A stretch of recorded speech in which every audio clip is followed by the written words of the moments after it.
प्रिय छात्रों, हरि ज्ञान गंगा चैनल से मैं हरिनाम शर्मा आज आप सबके समक्ष रस प्रकरण लेकर के उपस्थित हुआ हूँ। रस क्या है, इस संदर्भ में विस्तृत जानकारी आपको अच्छे से समझाऊंगा। देखिए, रस जिसे इंग्लिश में सेंटिमेंट्स कहते हैं, ये हिंदी में रस है क्या, सर्वप्रथम रस को समझते हैं। रसस्यते असौ इति रसा, जो आनंद की अनुभूति कराए उसे काव्य में रस कहा जाता है। आचार्य भरत मुनि ने विभावानुभाव व्यभिचारी संयोगाद्रस निष्पत्ति कह करके अपने नाट्य शास्त्र में रस की उत्पत्ति के विषय में बताया है कि विभाव, अनुभाव और संचारी भाव के संयोग से रस की निष्पत्ति या उत्पत्ति होती है। रस कितने होते हैं, पहला प्रश्न बनता है कि रसों की संख्या हिंदी में कितनी है। तो रस आचार्य भरत मुनि ने 8 मुख्यतः 9 रसों की संख्या है। वे रस इस प्रकार हैं: श्रृंगार रस, हास्य रस, करुण रस, वीर रस, रौद्र रस, भयानक रस, विभत्स रस, अद्भुत रस, शांत रस। यदि हम 2 रस और मिला लें तो वात्सल्य और भक्ति रस, इस प्रकार से 11 संख्या तक मानी जाती है, लेकिन मुख्यतः रसों की संख्या 9 ही प्रधान है। अब जो आश्रय के अंतःकरण में सदैव विद्यमान रहने वाले भाव होते हैं, वे अस्थाई भाव कहलाते हैं।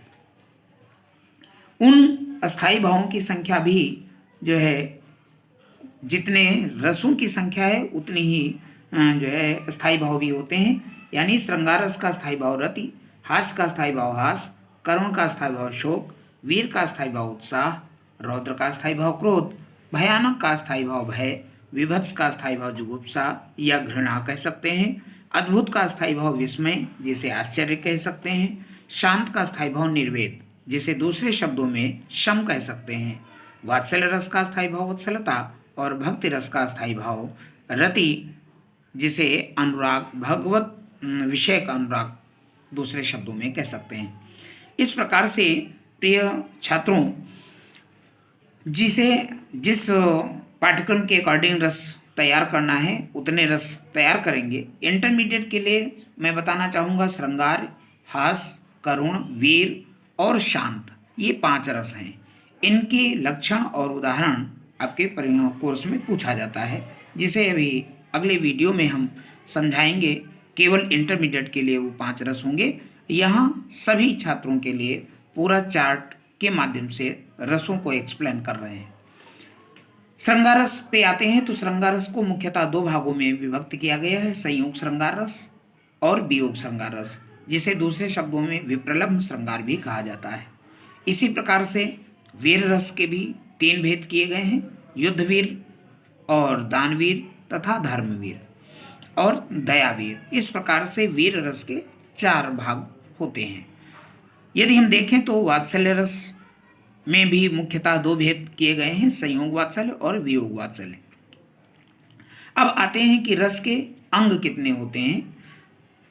रस के अवयव या अंग मुख्यतः 4 होते हैं, जिनकी हम चर्चा पहले अस्थायी भाव के रूप में कर चुके हैं कि यहाँ पे अस्थायी भाव 9, 10 या 11, अगर 9 रस मानते हैं तो 9 स्थायी भाव, 10 या 11 तक की पढ़ते हैं तो 10 11 स्थायी भाव हो जाते हैं।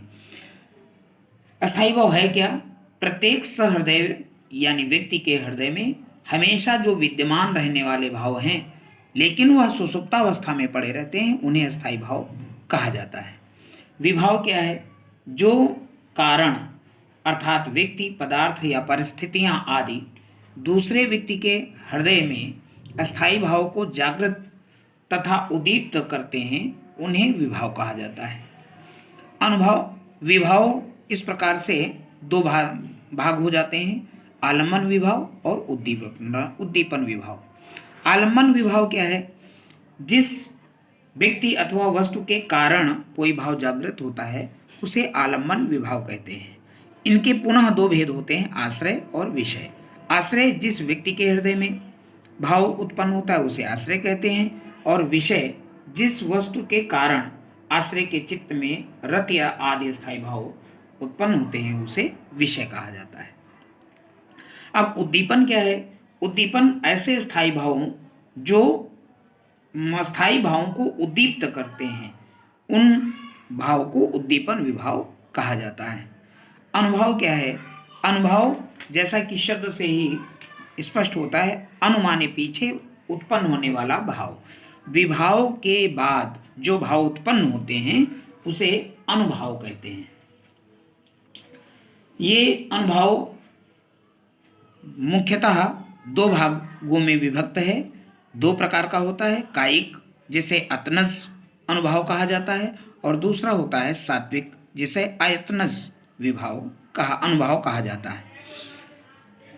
अब ये सात्विक जो अनुभाव है उसके पुनः भेद 8 हो जाते हैं: स्तंभ, स्वरभंग, कंप, वैवर्ण्य, अश्रु, प्रलय, रोमांच और श्वेत। अब आइए देखते हैं कि संचारी भाव क्या है।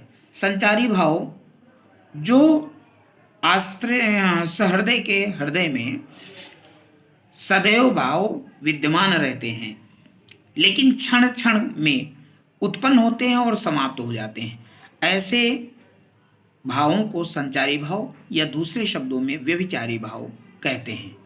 इन व्यभिचारी भावों या संचारी भावों की संख्या 33 बताई गई है, जो क्रमशः इस प्रकार हैं: हर्ष, विषाद, त्रास जिसे दूसरे शब्दों में भय कह सकते हैं, लज्जा, ग्लानि, चिंता, शंका, असूया, मर्ष, मोह, गर्व, उत्सुकता, उग्रता, चपलता, दीनता, जड़ता, आवेग, निर्वेद, धृति, मति, विबोध, वितर्क, श्रम, आलस्य, निद्रा, स्वप्न, स्मृति, मद, उन्माद, अविहिता, मूर्छा, व्याधि और मरण।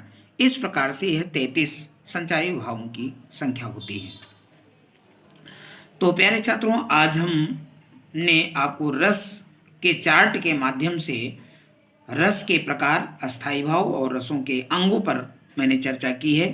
आगे के वीडियो में इंटरमीडिएट में आने वाले एक एक रस और प्रतियोगी परीक्षाओं में पूछे जाने वाले एक एक रस उदाहरण लक्षण सहित चर्चा करेंगे।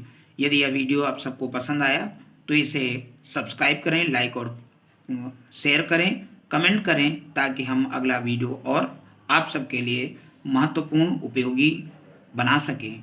धन्यवाद।